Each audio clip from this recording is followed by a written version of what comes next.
ناظرین، میں ہوں اسلم خان اور آپ دیکھ رہے ہیں CNBC سٹی نیوز۔ قائد انقلاب جناب سید شرف الدین صاحب کے پاس اور یہ بہت بڑے ہی ایک ہستی ہے جن کا ایک نام ہے پاکستان میں۔ اور ایک چیز اور بتاتا چلوں کہ یہاں پہ بڑے بڑے سیاستدان سماجی لوگ یہاں پہ آتے ہیں اور کس طریقے سے یہاں پہ فیض یاب ہوتے ہیں، اور یہ میرے لیے بڑے فخر کی بات ہے۔ آئیے بنا تاخیر چلتا ہوں شاہ صاحب کے پاس کہ وہ آج اس کے بارے میں کیا کہیں گے۔ شاہ صاحب السلام علیکم۔ وعلیکم۔ شاہ صاحب یہ بتائیں کہ مجھے پتہ چلا کہ کرونا کے معاملے میں آپ نے 1 سال پہلے یہ بتا دیا تھا کہ ایک ایسی وبا آئے گی پوری دنیا میں جو لے کر ڈوب جائے گی لوگوں کو، اور وہ آج ہو گئی۔ تو وہ کہاں سے اور کیسے پتہ چلا آپ کو کہ یہ آپ نے جو نشاندہی کی تھی وہ کیسے کی تھی؟ کیا کہیں گے پلیز؟ دیکھیں جی، علم ایک ایسی چیز ہے کہ علم یہ ہے کہ جب بادل آتے ہیں تو کبھی کبھی بارش ہو جاتی ہے، عموماً ہو جاتی ہے اور کبھی نہیں بھی ہوتی، ٹھیک ہے نہیں؟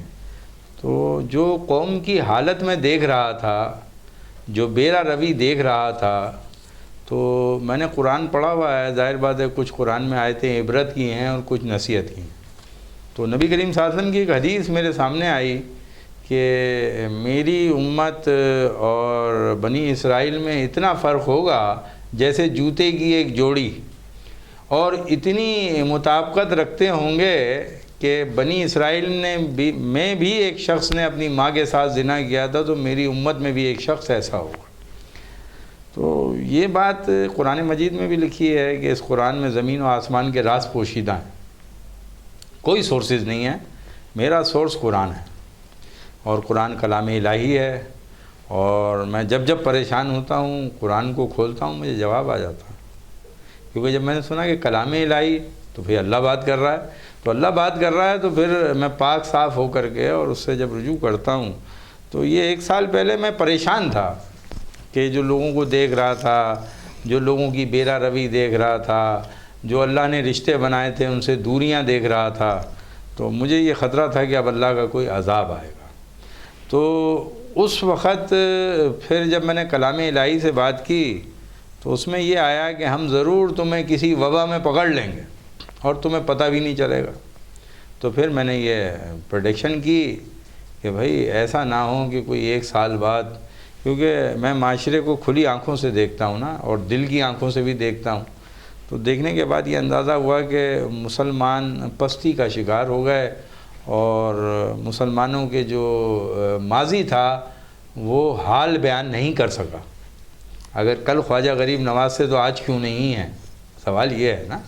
اگر کہتے ہیں نا کہ کسی حال کا ماضی نہیں تو وہ حال بھی جھوٹا ہے، تو ہمارا ماضی ہے، ہمارا ماضی جو ہے خواجہ غریب نواز ہیں، غوث الورا ہیں، نبی کریم صلی اللہ علیہ وسلم کی ذات اقدس ہے، ابراہیم علیہ السلام ہے، آدم علیہ السلام ہے، یہ سب ہماری تاریخ۔ لیکن شاہ صاحب پوری دنیا کے اندر مسلمانوں پہ جوال فلسطین دیکھ لیں، انڈیا ہندوستان کے اندر دیکھ لیں، کشمیر میں کیا ظلم ہو رہا ہے مسلمانوں پہ، تو ہر جگہ مسلمانوں پہ ہی کیوں ایسا ہو رہا ہے؟ دیکھیں جی، کیا کہیں گے اس لیے ہو رہا ہے کہ جب بنی اسرائیل نے جب اللہ کے حکم کی عدولی کی، وہ جو توریت تھی وہ اللہ کی کتاب تھی، موسیٰ علیہ السلام اللہ کے نبی تھے، جب لوگوں نے اس کے اندر تحریف کر دی اور اس کو تبدیلی کر دی اور اپنے معاملات چلانے لگے، جب جی کا دین بنانے لگے، تو اللہ تعالیٰ نے ان کو معاف نہیں کیا، اور وہ پھر مسلمان نہیں رہے۔ موسیٰ علیہ السلام مسلمان تھے، ان کی کتاب بھی سچی تھی، اللہ کی کتاب تھی، تو ان کو یہودی کب قرار دیا؟ جب قرار دیا کہ جب انہوں نے اپنی کتاب کو چھوڑ دیا، اور اللہ کہتا ہے میرے قانون بدلتے نہیں پاؤ گے جب تم میرے حکموں سے، اب قرآن پہ حکم تو مسلمانوں کا لگتا ہے نا جی، تو جب ظاہر بات ہے غیر مسلم تو نہیں مانتا نا قرآن مجید کو، مسلمان فالوور ہیں، جب وہ فالوور ہیں، جب وہ اللہ تعالیٰ نے کہا ہے کہ جب تم میری باتیں نہیں مانو گے میں چھوٹی قیامتیں لے کے آؤں گا، قیامت صغریٰ، قیامت کبریٰ ہیں، چھوٹی قیامتیں بڑی قیامتیں لاؤں گا، تو جو اس قرآن کے فالوور ہیں انہی پہ عذاب آئے گا نا، یہودی پہ تھوڑی آئے گا، عیسائی پہ تھوڑی آئے گا، کیونکہ قرآن کا کلام تو آپ تسلیم کر رہے ہیں نا اس کو، تو جو تسلیم کر کے نہ مانے، تو کہا جو عہد کر کے عہد توڑ دے ہمارا، اس سے برا آدمی کوئی نہیں۔ تو آپ کے سمجھ سے یہ لگ رہا ہے کہ جو فلسطین میں ہو رہا ہے، کشمیر میں ہو رہا ہے یا برما میں ہو رہا ہے، تو وہاں کوئی وہ مسلمان نہیں جن پہ ظلم ہو رہا ہے، وہ مسلمان نہیں ہے کیا؟ دیکھیں جی، وہ تو لاکھوں کے حساب سے لوگ تباہ کیا گیا وہاں پہ۔ مسلمان ضرور ہیں، وہ کلمہ گو ہیں، لیکن انہوں نے اپنے ماضی کو چھوڑ دیا، اپنے ماضی کو چھوڑ دیا۔ جب اپنا ماضی چھوڑ دیں گے، موسیٰ غلط تھوڑی تھے، نہ توریت غلط تھی، یہودیوں نے اپنا ماضی چھوڑ دیا تھا۔ وہ یہ کہ وہ کیا کہتے تھے، موسیٰ یہ ہمیں بت دے دو جیسا یہ والا بت ہے۔ بولے تم نہیں سدھرو گے۔ جب موسیٰ علیہ السلام گئے 40 دن کے لیے تو وہ بچڑے کو پوجنا شروع ہو گئے، ہے نہیں؟ تو بات اتنی سی ہے کہ اللہ تعالیٰ قرآن میں کہہ رہا ہے کہ جب تم کام نہیں کرو گے، یہ 3-4 جگہ ارشاد ہے کہ ہم دوسری قوم لے آئیں گے۔ تو نبی کریم صلی اللہ علیہ وسلم سے پوچھا انہوں نے کہ یا رسول اللہ، یہ بار بار ذکر آ رہا ہے ہم دوسری قوم لے آئیں گے، اس سے کیا مراد ہے؟ تو حضور صلی اللہ علیہ وسلم نے فرمایا کہ شاید حدیث ہے کہ شاید ابو موسیٰ اشری کی قوم ہو، وہ یمن کے رہنے والے تھے، شاید سلیمان فارسی کی قوم ہو۔ تو ان دونوں جگہوں پہ جو قومیں آباد تھیں وہ آریاں قوم تھیں، دراوڑ تھیں اور سندھی تھے، یہ قومیں آباد تھیں۔ تو پھر اللہ تبارک تعالیٰ نے خواجہ غریب نواز جیسے لوگوں سے ہندوستان میں لوگ مسلمان ہو گئے، ٹھیک ہے نہیں؟ تو آج جو مسلمان پستی کا شکار ہے، اس نے اصل میں اللہ کی کتاب کو چھوڑ دیا ہے، نبی کی رحمت سے دور ہو گئے ہیں، ٹھیک ہے نہیں؟ تو اللہ تعالیٰ نے کہا ہے جو حدود اللہ میں رہے گا، مومن کی حفاظت میری ذمہ داری ہے۔ تو ہم مومن تو پہلے بنے۔ کہا یہ جو ابھی آئے ہیں یہ تو خالی ابھی مسلمان ہوئے ہیں، ابھی تو کلمہ پڑھا ہے انہوں نے، ابھی آپ خانقاہ میں داخل ہوئے ہیں، ابھی میرے آپ نے اصول تھوڑی فالو اپ کیے ہیں۔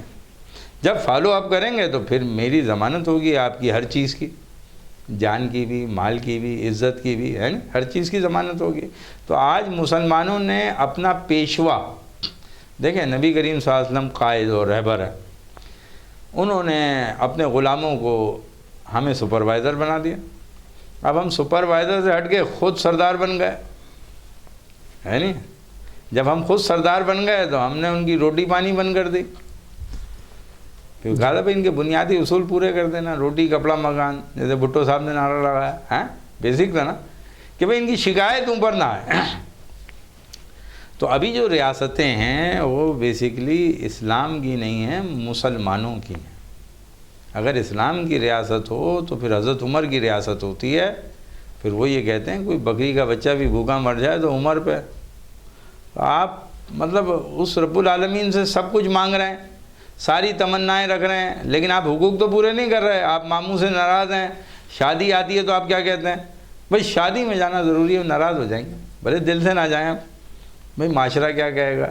آپ دنیا میں سب کے حقوق پورے کر رہے ہیں، ماں سوائے رب العالمین اور رحمت للعالمین کے علاوہ سب کے بینیفیشری آپ دے رہے ہیں، نہ ہوتے ہوئے بھی دیتے ہیں، قرضہ پکڑ کے دیتے ہیں، نیوتا دیتے ہیں، ہے نہیں جی۔ لیکن اگر جب مسجد میں دینے کا ٹائم آئے تو ہم سکہ ڈھونڈتے ہیں، 10 کا نوٹ ڈھونڈتے ہیں، اس سے بڑا المیہ اور کیا ہے یار، چرچوں میں چندہ تھوڑی ہوتا ہے۔ تو کیا میسج دیں گے ان کو جو آج مسلمان کہتے ہیں کہ ہم نام کے صرف مسلمان ہیں، یا گائے کا گوشت کھانے کے لیے مسلمان ہیں؟ ہندوستان میں لوگ یہی کہتے ہیں نا کہ گائے کا گوشت کھانے کے لیے ہم مسلمان ہو گئے، تو یہ اس میں کیا میسج دیں گے؟ دیکھیں جی، مسلمان کی تعریف جو ہے وہ رسول اللہ صلی اللہ علیہ وسلم نے فرمائی کہ مسلمان وہ ہے جس کا ہاتھ، دل، زبان دوسرے مسلمان سے محفوظ رہے، کہ اگر کوئی کلمہ پڑھ لے تو کہا کہ تمہاری تلوار اس پہ حرام ہے، ٹھیک ہے نہیں؟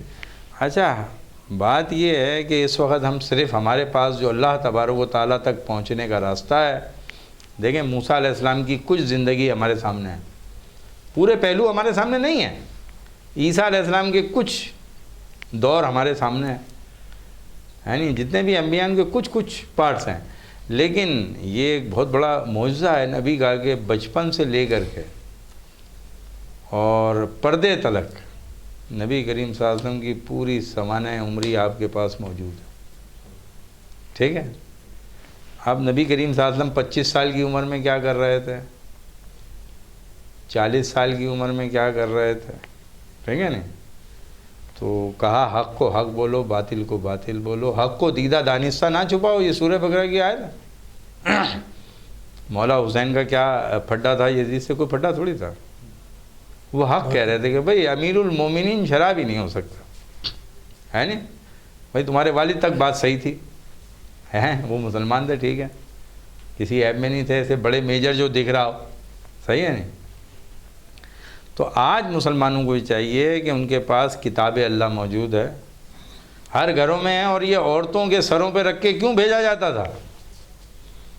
کہا جاتا تھا کہ اب بیٹا میں نے تمہیں اس آدمی کے حوالے اس قرآن کے ساتھ کیا ہے۔ آپ پوچھیں آج مطلب پچھلے سال 2 لاکھ نکاح ہوئے، کراچی میں 50 لاکھ طلاق ہو گئیں، کیا وجوہات ہیں؟ ہے نہیں؟ کیونکہ وہ کلام پاک لے آ کر کے انہوں نے رکھ دیا اوپر مرجان میں، ہے نہیں؟ کبھی اس سے مدد مانگی نہیں، کبھی اس سے بات ہی نہیں کی، ہے نہیں؟ جب ہم نماز پڑھتے ہیں تو ہم اللہ سے بات کرتے ہیں، جب قرآن پڑھتے ہیں تو اللہ ہم سے بات کرتے ہیں۔ تو شاہ صاحب آپ کی سیاست پہ بڑی گہری نظر ہوتی ہے، میں دیکھتا ہوں، اور ہر پارٹی کے لوگ آپ کے پاس آتے ہوئے ہیں، تو ان سے کون سی ایسی گفتگو آپ کی ہوتی ہے؟ کوئی ایسا ان کو میسج دیا کبھی کہ جو عوام کے اوپر ظلم ہو رہا پاکستان میں، جو آج مدینے کی ریاست بنانے کی دعوے کر رہے ہیں، تو اس کو کوئی ایسا میسج دیا آپ نے کہ کیا کر رہے ہیں آپ لوگ؟ دیکھیں جی، بات یہ ہے کہ اللہ تبارک و تعالیٰ نے قرآن میں فرمایا ہے میری آیتیں اثر رکھتی ہیں، تو میں اپنی کوئی فلسفی دیتا ہی نہیں کہ آپ کالی ٹوپی پہنے پیلی پہنے، ہے نا؟ میری آیتیں اثر رکھتی ہیں۔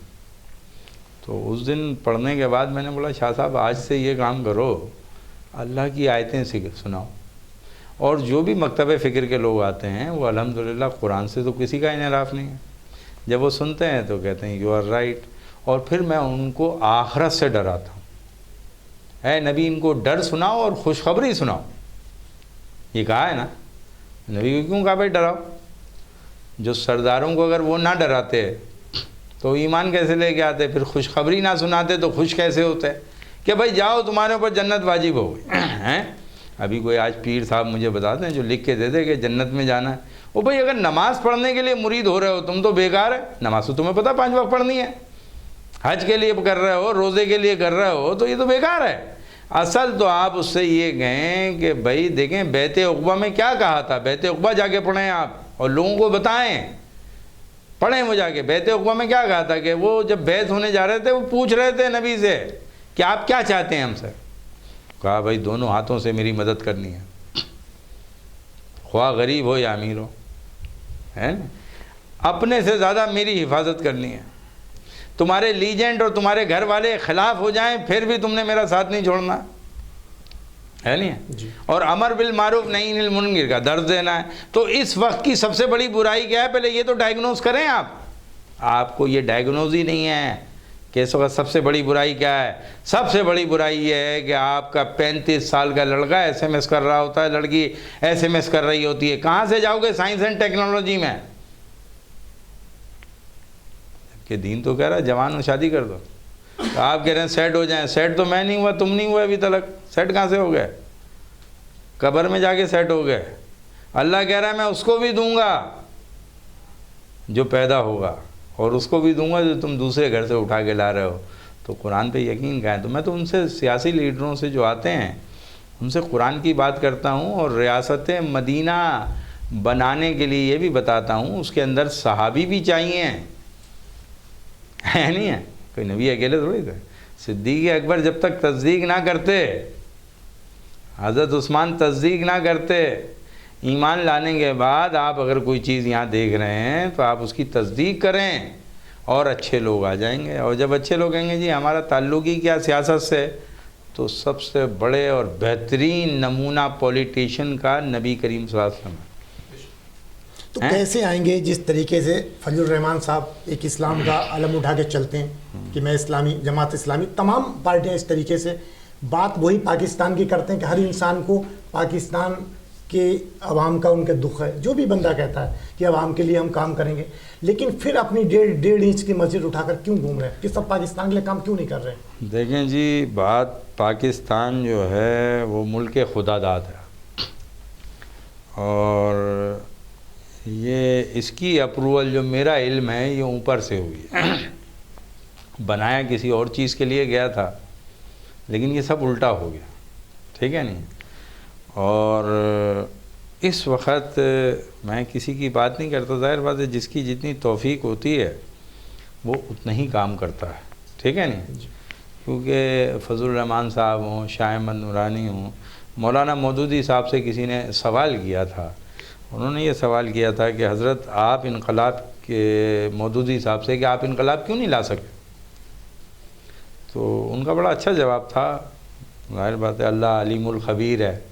انہوں نے یہ کہا کہ دیکھیں جی یہ ایک مکان ہے اور اس مکان کے اندر پلمبر کا کام الگ ہوتا ہے، الیکٹریشین کا کام الگ ہوتا ہے نہیں ہے، اور رنگائی والے کا کام الگ ہوتا ہے۔ مالک سے کوئی یہ نہیں پوچھ سکتا کہ اس میں رہے گا کون، تو رہنے والا تو مالک ہی جانتا ہے کون رہے گا۔ تو سر ایک شرف الدین شاہ صاحب کے اندر ایسی کون سی خوبی ہے جو ہر بندہ آپ کے در پہ دوڑتا ہوا آتا ہے اور جاتا ہو، فیضیاب ہو کے بھی جاتا ہے بہت سے لوگ، اور کس کس طریقے سے لوگ کرتے ہیں؟ دیکھیں جی میں تو یہ سمجھتا ہوں کہ نہ میرے پاس جن ہیں نہ موکل ہیں، میں نے نبی کریم صلی اللہ علیہ وسلم کی صلہ رحمی، امانت داری، سچائی، ٹھیک ہے نہیں، اور 2 آیتیں پکڑی، 3 سورہ آل عمران کی 110 نمبر آیت ہے کہ تم بہترین امتی ہو، تمہیں انسانوں کی فلاح کے لیے بھیجا گیا، انسانوں کی،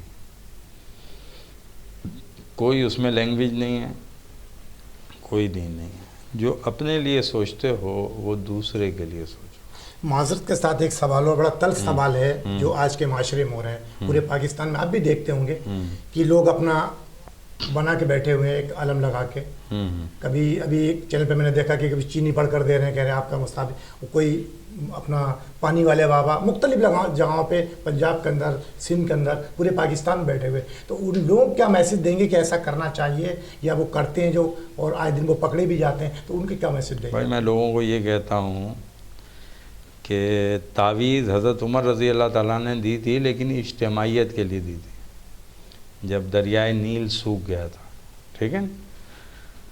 آج جو لوگ ہیں وہ مسلمان نہیں ہیں جو ایسا کام کرتے ہیں۔ میں آج آپ کو ایک بات بتاؤں، ہاں یہ ہوتا ہے کہ کسی کی زبان میں اللہ شفا دے دیتا ہے، ٹھیک ہے نہیں، کہ وہ کہہ دیتا ہے اور اللہ تبارک و تعالیٰ کر دیتا ہے، ٹھیک ہے نہیں، وہ کہتا ہے کہ بھئی یہ بیٹھا کس لیے ہے نہیں ہے۔ اور علم روحانی ہو یا شیطانی، دونوں عقل سے ماورا ہیں، تو عوام کو یہ چاہیے کہ رب پہ اعتماد کریں، رحمت للعالمین پر اعتماد کریں، اور ہر آدمی کو یہ چاہیے کہ رات کے ٹائم تنہائی میں اپنے گناہوں کی معافی مانگے، جتنے گناہ اس نے کیے وہ معاف کر دے گا۔ تو میں یہ سمجھتا ہوں کہ مجھے اپنے بکسے کے تالے کی چابی میرے پاس ہو، میں اگر کسی کو دوں گا تو وہ اصل میں لوگ جو جاتے ہیں بیچارے وہ اپنے تالے کی چابی دے دیتے ہیں، اور وہ بکسا کھولتا ہے تو اس میں سارا شر ہے۔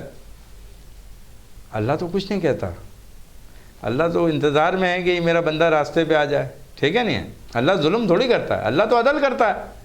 اس نے کہا میں عدل کروں گا، وہاں یہ تھوڑی ہے کہ آپ 13 ڈی میں بند ہوئے تو 203 لگا دیا آپ پہ، ایسا تھوڑی ہے۔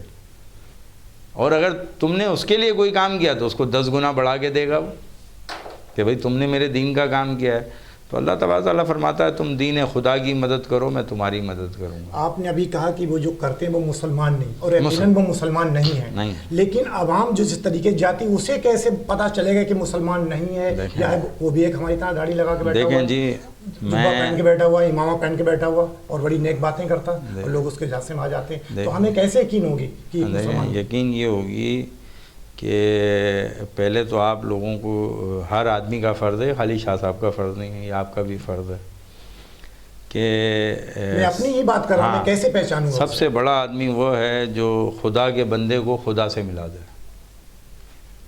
خدا کے بندے کو خدا سے ملا دے۔ تو معاشرے میں اصلی بھی ہوتے ہیں، نقلی بھی ہوتے ہیں، مسلمہ بن کذاب بھی تھے۔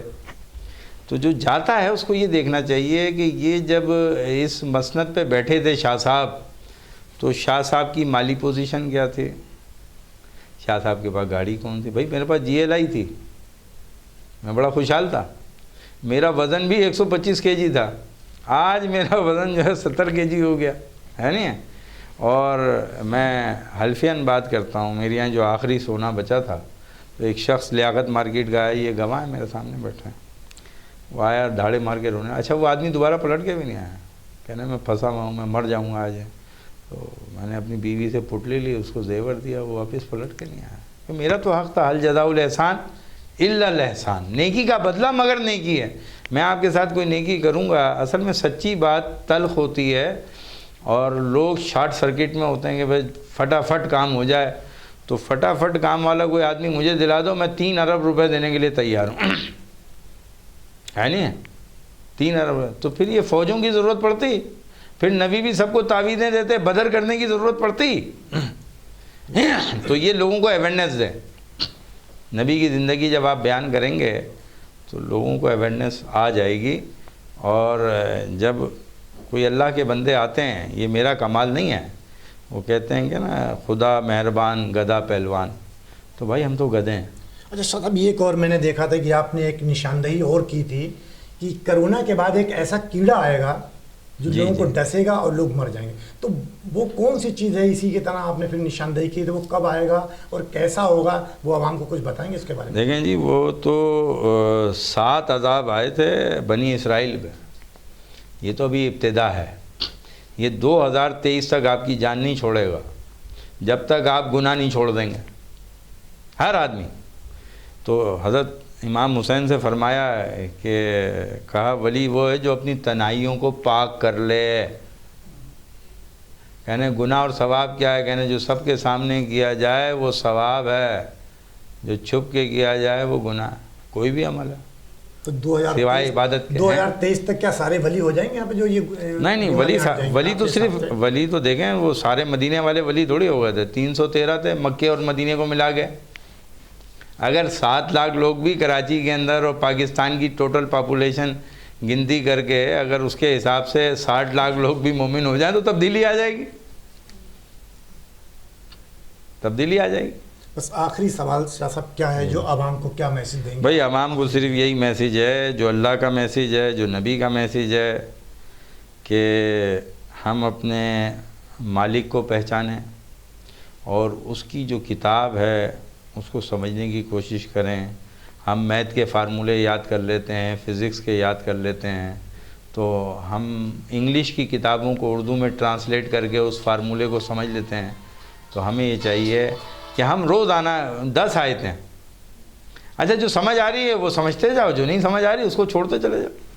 کسی صاحب علم سے پوچھ لو کہ بھائی اس کا مطلب کیا ہے.